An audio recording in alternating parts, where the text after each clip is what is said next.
कि जंतर मंतर में इतना बड़ा प्रोटेस्ट हमारे जनजी ने किया और कहीं ना कहीं जो दबाव उनके ऊपर है तो हमें भी इस तरह से सड़कों पे आना पड़ेगा, क्योंकि पेंशन बुढ़ापे का सहारा होता है। उस समय उसको एक कर्मचारी को, एक शिक्षक को सबसे ज़्यादा जरूरत होती है।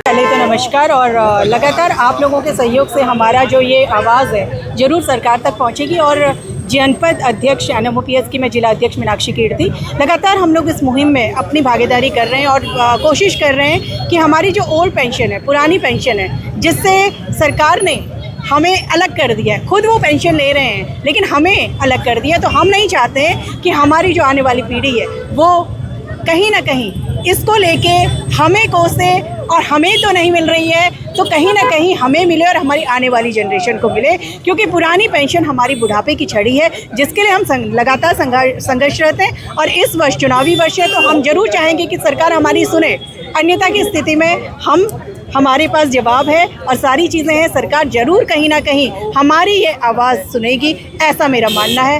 हम शांतिपूर्वक जो ये प्रोटेस्ट कर रहे हैं उसके बाद ये आमरण अनशन और भूख हड़ताल और कई सारी चीज़ों को लेके होगा। और अभी जैसे सरकार ने देखा है कि जंतर मंतर में इतना बड़ा प्रोटेस्ट हमारे जनजी ने किया और कहीं ना कहीं जो दबाव उनके ऊपर है तो हमें भी इस तरह से सड़कों पर आना पड़ेगा, क्योंकि हम शिक्षक हैं, कर्मचारी हैं, तो हम बहुत शांतिपूर्वक तरीके से इसको अभी कर रहे हैं। लेकिन आगे आने वाले समय में अगर इन लोगों की जिद रही तो हमारी भी जिद ये है कि हम भी ओल्ड पेंशन लेके रहेंगे। Thank you so much. 2005 के बाद जो भी शिक्षक नियुक्त हुए हैं, शिक्षक या कर्मचारी जो भी नियुक्त हैं, उनको पुरानी पेंशन का लाभ नहीं दे रही है सरकार, जबकि हमारा कहने का पुरानी पेंशन बुढ़ापे का सहारा होता है। उस समय उसको एक कर्मचारी को, एक शिक्षक को सबसे ज़्यादा जरूरत होती है। उस समय ये NPS दे रही है। NPS का सारा पैसा जो मार्केट में लग रहा है वो शेयर मार्केट में लगा के लगभग आज की तारीख में बिल्कुल डूबता जा रहा है। तो हमारा सरकार से यही निवेदन है कि चुनावी वर्ष है, सरकार से शांतिपूर्ण तरीके से हम कहना चाह रहे हैं कि 2005 के जितने भी हमारे शिक्षक और कर्मचारी नियुक्त हैं उनको जो है पुरानी पेंशन का लाभ दें। दूसरा मुद्दा हमारा TT का है।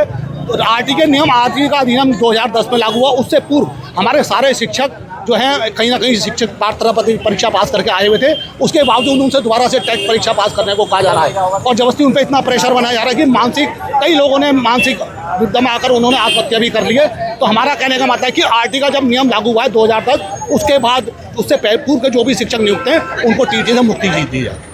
आज का जो ये बुद्ध पार्क से लेके यहाँ तक का हमारा कैंडल मार्च रहा, तो संपूर्ण उत्तराखंड में आज पुरानी पेंशन बहाली को लेके ये जय प्रकाश यात्रा के नाम से कैंडल मार्च निकाला गया है और संपूर्ण उत्तराखंड में 6 से 7 बजे के बीच वो मार्च निकाला गया है। हमारी एक सूत्री मांग है आज के इस मार्च को लेके कि पुरानी पेंशन बहाल की जाए और हमें नई पेंशन स्कीम किसी भी हाल में स्वीकार्य नहीं है।